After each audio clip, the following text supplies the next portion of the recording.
Trying to be Damn. life, but I can't beat death. Trying to be life, but I can't beat death. That's the intro. Trying to beat life cause I can't cheat death. Trying to beat life cause I can't cheat death. Trying to beat life cause I can't cheat death. Trying to beat life cause I can't cheat death. Trying to beat life cause I can't cheat death. Trying to beat life cause I can't cheat death. Trying to beat life cause I can't cheat death. Trying to beat life cause I can't cheat death. I did 17 years, homie. Real tears on these words, homie. Hitting staple baloney push-ups and hella top rhyming, hella notebooks with all my rhymes. It's like a map book from where I started. Ciphering, trying to be the hardest on the yard. Some of the hardest rappers gotta never date. We'll never hug their mama, we'll never see they say. I feel blessed, so I rock with my loved ones. I left behind good count times and cold lunch. Yeah, mama, I'm on one. I'm free, ain't no words of expressions. See my smile, that's real, no fake shit. You would too if you seen that the moves was basic. Game made, heartbreak kid. Living in reality, mid 30 with some kid shit. Damn, they like 50 in they clip or better. Boy. Trying to beat life cause I can't cheat death. Trying to beat life cause I can't cheat death. Trying to beat life cause I can't cheat death. Trying to beat life cause I can't cheat death. Trying to beat life cause I can't cheat death. Trying to beat life cause I can't cheat death. Trying to beat life cause I can't cheat death. Trying to beat life cause I can't cheat death. Death. All right, man. So this is gonna be a good show, man. It's a good show. This is my brother right here. I'm telling you, it's been a long time coming for my brother to be on this show.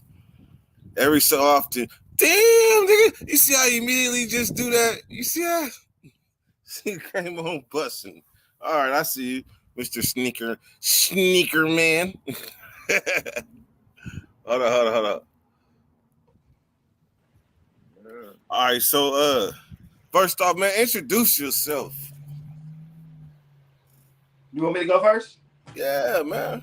Okay, man. You already know what it is, man. It's the Sacramento Drip Guy, K Code, man. You already know, man. Feel me? Shit.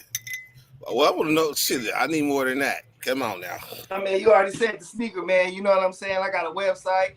I create my own designs, and I got a kennel, man. You know what I'm saying? I breed these world-class Rottweilers, man. You feel me? Oh, you said kennel? Yes, sir. You know, Nate Dogg, his supporters are called. You know, they're part of the kennel. Are they? Yes. Okay. Yes, sir. So what dog specifically do you breed? Rottweilers. Rottweilers. Rottweilers. Why did you? Is that the breed you just woke up and decided these are the ones I'm rocking with, or what was it about? I probably started with pit bulls like a lot of other people. You know, I've dealt with a lot of breeds. I think the Rottweiler is just, you know, exceptional. Yeah, very exceptional. Very exceptional, very easy, very manageable, very easy to breed. Definitely. Yeah. No complications at all. Yeah, very trainable. Absolutely. American or German? I got German, specifically imported from Serbia. Okay. Serbia. Oh yeah, you got a YouTube video. You got a YouTube video on the dog, on that big ass dog. I do. That's supposed to be the biggest Rottweiler in the world. What's it called? He's Magistar from Magistar Timbator. Magistar shit. That's new gang. That's the name of the Rottweiler. That's your dog, or that's just the biggest dog in the world? That's just the biggest dog in the world. That's who I bred my girl with. My girl's super big. I got a super big girl. What was the stud fee on it? Stud fee $2,500. Oh, okay. Oh, that's nice. Yeah. Oh, okay. I ain't gonna lie, y'all already jumped in the dog talk and went over my head. I'm about to fire up. This is gonna be an interesting ride if y'all. Just to go ahead and break it down, so for those who don't understand, stud fee is when somebody has a male that's popping, or a male period, and what they charge for you to get the specimen so you can impregnate your female. Right. That's just a stud fee. Your male is the stud. You got No, you'll get the specimen. You got to go through the pregnancy process through your veterinarian or do it yourself or whatever. Yeah, this was the biggest Rottweiler in the world, so we did it professionally. We went to a veterinarian. You know, he's over 200 pounds, so you know they like to be careful, make sure that dog ain't putting too much weight on the other dogs. Right.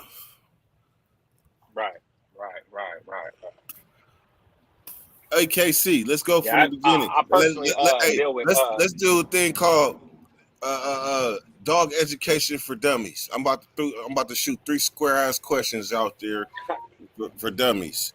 First off, AKC means what? AKC means what?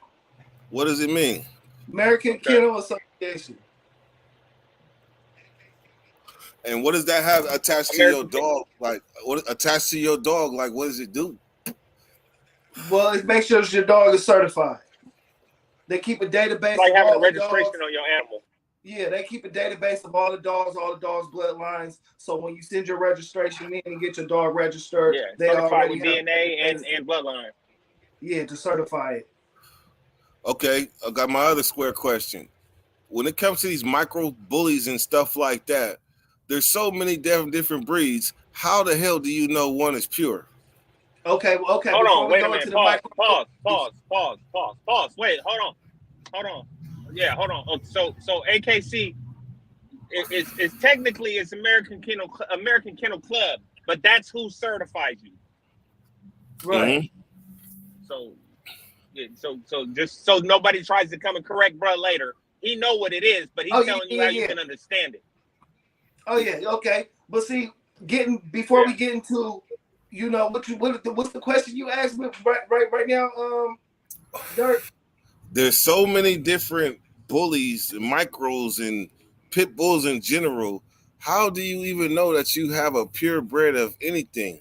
Well, with the micros and the pit bulls, you really don't know because AKC doesn't acknowledge those breeds right now. They're considered exotic Frenchies, exotic bullies, and basically what they're doing is they taking a bulldog of some sort and another kind of bully and breeding it to get these compact dogs. It's a subculture where people find it popular, but the AKC doesn't acknowledge these dogs. They come out in so many different colors and pedigrees. As far as the bullies and the micro bullies, that's a guaranteed fact. But they do recognize certain breeds of Frenchies. Now, some of these new breeds, like the big rope Frenchies, they haven't been certified yet. But the fluffies have been certified by the AKC. The pies, the brindles, the platinums, those have all been certified by AKC. Platinum what? Platinum Frenchie. Platinum Frenchie. Yeah, that dog's shit gold. No, it costs. Yeah, they cost a chunk. Yeah, it's hard to get them too. So yeah. So what's the holy grail of all of them micro bully dogs? It changes so fast. That you'll have like. So right now, if you had a platinum fluffy French bulldog, that's the holy grail right now. But now everybody's trying to get big rope. So big rope is basically when the dog got that big fat on their nose. Yeah. Everybody's trying to get big rope right now. So that's something that's trying to start, but it's not certified yet. Hey, so look, everybody's trying. They call them designer dogs. You feel me? Yep. It's who breeding them and what colors you coming out with. And then that kennel runs off with, you know what I'm saying, the bloodline and makes a ton of money. But the problem with it is you remember when we had those razor edges and those, you know, remember the red noses? Remember first it was brindles? Yeah. Yep. Red noses. Yep. See, that's why I got out of the bull game, man. You know, like at the end of the day, man, it's a lot about how the dog perform over, you know what I'm saying, the process of breeding. With my Rottweilers, hey, man, they've been around since Jesus. So you know what to expect. With all this different breeding, you don't know what to get. But a problem with those Frenchies, a big problem with those Frenchies is they're bred to be docile. Yeah. So now you're running around with a dog that's like a Louis Vuitton bag, and somebody will kill you for it. That's true. That's a fact. I mean, you know, I just put a video up. It's been an alarming trend with all these robberies on Frenchies. Yeah, true. Now, what's up with that? Because you got Frenchies, so how do you deal with that, knowing that you and your kid can go outside and probably get robbed? Your girl can go take the dog to the park and get a gun put to her head. How do you deal with that? Okay, so first of all, nobody in my household takes any of our dogs outside the house if I'm not present. And we got a big enough backyard, so if they need to go outside, they go in the backyard. Our gates are we got blockers all around our fences, so nobody can see inside our fences. And we don't advertise to our neighborhood and shit that we got Frenchies there. This game right here, this is what people need to hear. Yeah, and my wife doesn't walk the dog in my neighborhood. You know what I mean? My wife doesn't walk the dogs, period. That's not what they're for. I'm a breeder, so we're breeders. So we're not. We have our own specific ones that are our pets, the ones we started with, but she still doesn't walk those. And if she does decide to take one out of the home, I'm gonna definitely be with her when she goes. And don't get me wrong, I'm not saying it can't happen to me too, but I believe that I'm gonna be way more prepared in every way than she would be prepared if somebody decides they want to try to take my dog. You know what I mean? So, and then we just figure it out then. And I'm steady watching anyway, especially when I'm outside. So as a dog breeder, I'm a dog breeder too. What's some tips you have for people? Because we run into a lot of scams, a lot of people who try to, you know what I'm saying, finesse us for some puppies. Well, what's some things you look out for to know that, you know what I'm saying, this is not a real buyer? Well, so in the type of game I'm specifically in, I look for bloodline personally, and I'm not fucking with nothing that it's not AKC certified if I'm gonna try to use it. However, if you're a person that's in this game and you're looking for a specific type of dog, that type of dog might not be certified, but you can still get a DNA test to make sure it is what they say. Don't just say, oh, because I've seen so many people show up to functions and to events for dogs talking about they had a specific dog, and I can look at the dog and tell the dog ain't what they saying it is. Right. So if you're going to get into, if you're trying to buy a dog, whatever kind of dog, from Rottweiler to, and I'm sure you know certain stuff, you can look at a Rottweiler and you can tell by looking at it, it's cut or it's not as pure as the person's trying to put it off as, or whatever. People need to learn that. Do your homework before you go try to get a dog. And if you get into breeding, really do your homework. Absolutely. Like, one thing about my Rottweilers is, like, I wouldn't sell it to, you know, just somebody normal or another kennel. I would ask everybody. I hope that everybody would know what kind of dog they're getting from me, just because, you know, I do go off bloodline. So most people looking for my dogs is already in the market for a Temperature Rottweiler. Exactly. And they know what to expect with it. Right. Absolutely. And the same thing with the type of Frenchies that we're breeding. We already locked in with specific people that are already breeders that are trying to add that bloodline to their kennel. You know what I mean? So it's like they want to start their own. They want to add that bloodline to the strong bloodline they already got. So it's like, and that, as you know, that's how you build even stronger bloodlines. You add two strong ones together. Right. You know what I mean? But as far as anybody trying to get into it, first and foremost, don't get in it if you in it. If the only thing you see is dollar signs, yeah, that can come if you do it right. But there's so much more stuff that goes on behind closed doors that y'all don't realize, like the cleaning, the feeding, the whelping cages, the separate cages that you got to keep the dogs in when they in heat, the diapers you got to put on these motherfuckers. I'm glad you said that. I bought the wrong whelping cage. That was $500. I can't take it back because it weighed too much. I had to buy another one. That's $500. I'm glad you brought up that point, because a lot of people need to know those Frenchies are expensive. They are like a designer accessory. A lot of people, the vet bill is gonna be ridiculous. Period. Point blank. Vet. There you go. Vet bills. The progesterone tests. You know what I mean? Because you got to go back to make sure your dog ready. You can't just she's bleeding, let me go ahead and inseminate her. It don't work like that. You got to go pay $100 a pop 3, 4, 5 times in 2 weeks just to get her tested to see if she's ready to be impregnated. Right. Like, and then you got to pay for the impregnation, unless you learn how to do it like we did. But for those who are just don't know how to do it, you got to learn how to extract and inseminate. You know what I mean? And if you don't do it right, you're wasting it. You know what I mean? Or you might miss the heat. So it's like you there's so many things that people don't understand about breeding, and then people got the nerve, I said it, to complain about the price of an animal.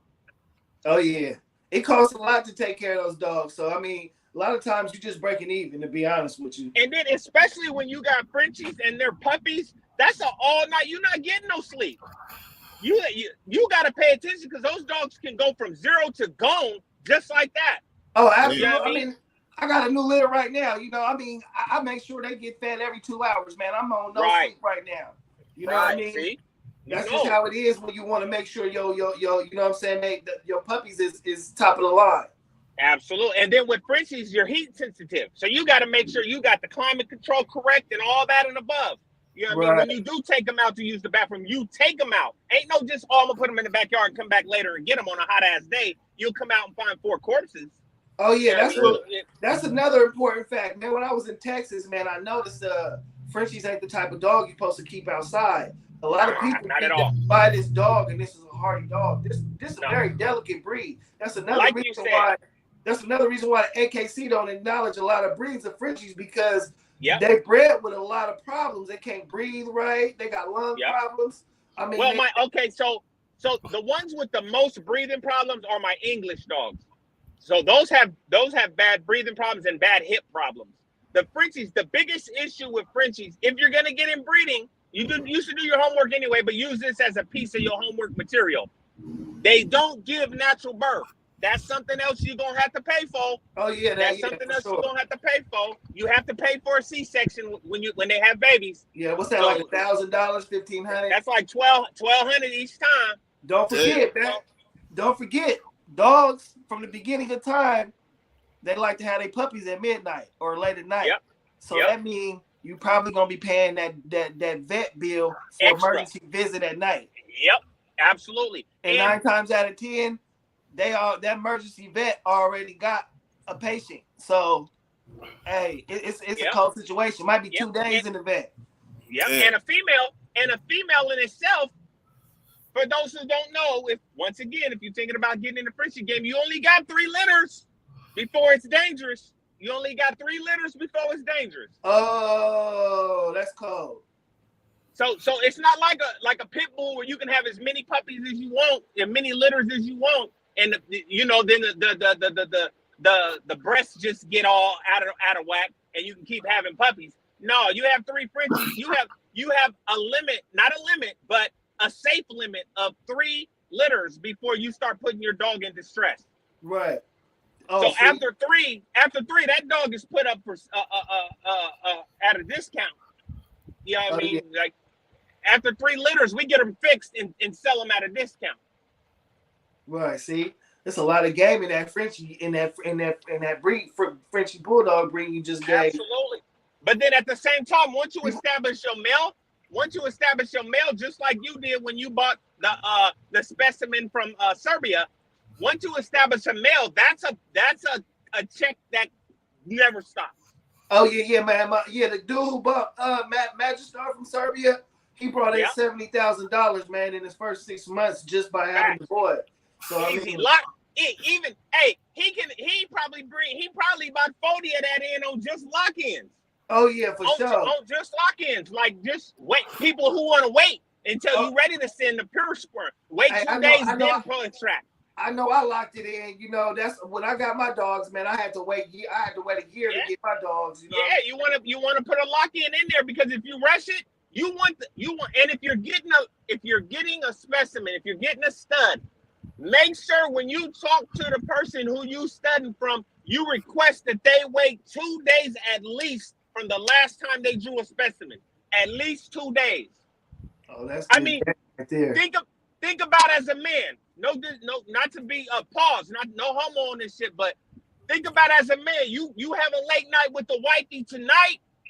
You ain't spitting out the same shit the next day.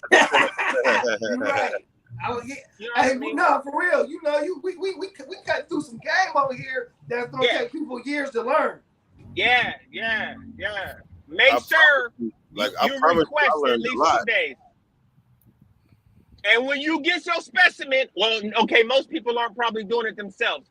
But if you do learn to do it yourself, make sure you separate the clear from the white. Don't waste your time. It won't take right. Oh, so you giving up ZG said, can you even breed Frenchies? What do you mean by that? Yes, you can breed Frenchies. Absolutely. What? That's what we're talking about. Who said that? I think so. I think he talking about like, can one hop on top of the other and make Frenchie babies? No. I mean, okay, so technically they can, but when you're a breeder, you trying to get for show. So you go inseminate it. You know what I mean? That's like saying, okay, well, can a man get a woman pregnant? Yeah, but if I take her to a doctor and she put the sperm in the ovary, then I'm for sure getting her pregnant. Right. And when this is a business, you don't want to take anything to chance of nature. You don't want to waste no time. But most of the time, when people are trying and they don't have a popping stud. Now I got a cool stud, but I don't want to stud my male with the female that I'm using right now. So I went out and paid 3 racks to get a specific stud because I'm trying to create a specific animal. You know what I mean? So yeah, I can let my dog go ahead and have fun and do his thing, but that's not what I'm trying to do. Because like he just said, it's a business. It's a business. It's not about just having a whole bunch of puppies. If you're not having quality puppies, you're wasting your time. If I'm selling a dog for less than $4,500, I'm wasting my time. Right. And another important point. If you're gonna get into the dog breeding game, you might want to start ahead with getting your name out there, because a lot of people sell dogs off their clientele. If you don't matter if you get the best dogs in the world, if you can't sell them to nobody, they're not gonna go nowhere. Yeah. If you're not out there, you gotta get out there in them breeding pages. Them you gotta lock in, start getting on them breeding lives, all them, so they know who you are. So you get personal relationships with these people. So when that person who's selling dogs for $15,000 got somebody that want a dog hella bad that's similar, but they can't afford his dog, they gonna slide him to you. Hey man, this dude only got 10 racks, bro. He want to buy a dog. Here you go. Right. And it's a network. It's a network just like anything else. Network. Because even though I got another kennel's dog, another kennel's bloodline. If he got some dogs that he needs that there's somebody looking for, he just send them to me. So it's definitely a network. Yeah, it's a dude right now. My boy, he got a little tiny ass micro Frenchie called Yo-Yo, and his stud fees is going for $7,000 right now. His stud fee. Damn. And he locked in for at least 8 months. That's a lot of babies. Basically, bro just bought his dog a $50,000 chain today. Damn. His dog. I was like, that was a lot for a dog necklace. Right. That was a lot. But when you got your dog making you money like that, then hey man, there's no expense. Oh, definitely. But one thing I can tell people, if you're trying to get in breeding, don't think it's gonna be no overnight thing, man. Don't think it's gonna be no overnight thing. Like he said, you got to get yourself out there. You got to put in the work. You got to get your dogs known. You got to make sure you putting out the dogs that people want to buy. You might put out a dog. You might get in it today thinking, I'm gonna put out the dogs everybody like today, and 6 months from now, ain't nobody looking for them dogs no more. Exactly, and you to put a lot of money. So if you're going, and see, that's why. And that's why it's a continuously changing market. But in Brez's market, his clientele and his market will always stay the same because he's breeding a specific dog that's one type of breed. It's not a mixture of different kinds of breed. It's one type of breed. So that revenue will stay consistent all the way across the board. Right. And even police officers, security officers, companies that have lots that need to be guarded. These are all people that will buy up his stock. Right. Oh, of course. So it's like these dogs, those kind of dogs, Dobermans, Rottweilers, German Shepherds, there'll always be a market for these animals. You know what I mean? So it's not. It is a gamble because he's putting his money into it, but the work takes the gamble out of it. Right. the quality takes the work out of it. Definitely. I mean, absolutely. Yeah, absolutely. You know, when I go out in public with my dogs, man, I'm proud that everybody that, you know what I'm saying, they get more attention in the event we be at. So you know what I'm saying? It makes you happy that, you know what I'm saying, the quality that you bringing out, people can see and appreciate. It's just like art, man. You know what I'm saying? Plus, and that's like in our game. Plus with Rottweilers, man, they damn near like human beings, man. So you know what I'm saying? You can definitely, you know what I'm saying, get the most out of your pet with a Rottweiler. So I don't really have to worry about too much. And a Rottweiler is a real pet too. Right. A real pet. Like, and if you're in the Frenchie game, man, like I said, that shit is unsafe, man. That shit like growing weed. Yeah, definitely. You better get you a Rottweiler. Yeah, if you're trying to get a dog, if you're trying to get a dog, protect you. Yes, if you're trying to get a dog, get you a Rottweiler. Big fact. Right. You don't have to train it. It's gonna be smart as hell. Yeah. Tell them where they can link into you though, so the live can know. I'm Giant Rock Kennels, man. You feel me? It's your boy K Code, Giant Rock Kennels, man. Tap in. I'm on YouTube. I'm on Facebook. Okay. I'm on Angie's List, man. You know what I'm saying? I'm a registered breeder. AKC, man. Got the biggest rods. Beautiful, man. If you want one, check me out. There it is. I'm trying to get the waiting list that's 2 years like my partner's guy. You feel me? That's right. Hey, all right. So obviously, you already know we got to hear a whole lot more from these two gentlemen because they both got a lot of knowledge between them. So we're going to go with this one. Show us the Holy Grail in your collection back there. What is the Holy Grail? Of my collection? Them shoes back there. What's the It depends on what we going for, Holy Grail. I mean, you want some new heat, you want some old ass heat, or you want something that I just like. I'm talking about the one. I'm talking about the one that when you bust it out, it'd be like, oh. I mean, shit. I mean, to a real collector, I mean, I got you fit right here. I don't even got them. They right here, man. These the ones that change the sneaker game, man. These the Jordan band Jordans. You feel me? I thought that was the ones back there, the red and white ones. Nah, man, them came out late. These are the ones, man. These is the black with the red, and they wasn't doing that. They was doing white in the NBA. They wasn't doing black and red. You feel me? So these came out, and he still wore them. And this really just created the sneaker game, man. This was the most sought after sneaker because they was banned. These never came out by Nike because the NBA was tripping. So I mean, you know, these is one of my, you know, most expensive and you know what I'm saying, most, you know, coveted. But I mean, you know, I got a little bit of everything. I got some new game. I got some, you know what I'm saying? So the next time we bring you on, I'm gonna bring you on with Smoke Dog, and we're gonna talk shoe talk. So that's coming up on the next time we bring you on, bro. I appreciate you for coming on. As always, Nate Dogg, appreciate that. Right. Hey, it was good. It was good tapping in with y'all, man. Good conversation. Likewise. As y'all seen, I was quiet as hell. Information about them Frenchies people don't know that they can't even find online. No. Man. No. I learned a lot. You can't read about it. You can't read about it. You got to go through it. Y'all have a good one. I'll tap back with y'all, man. Appreciate y'all. Salute. Dirty Nation. Go.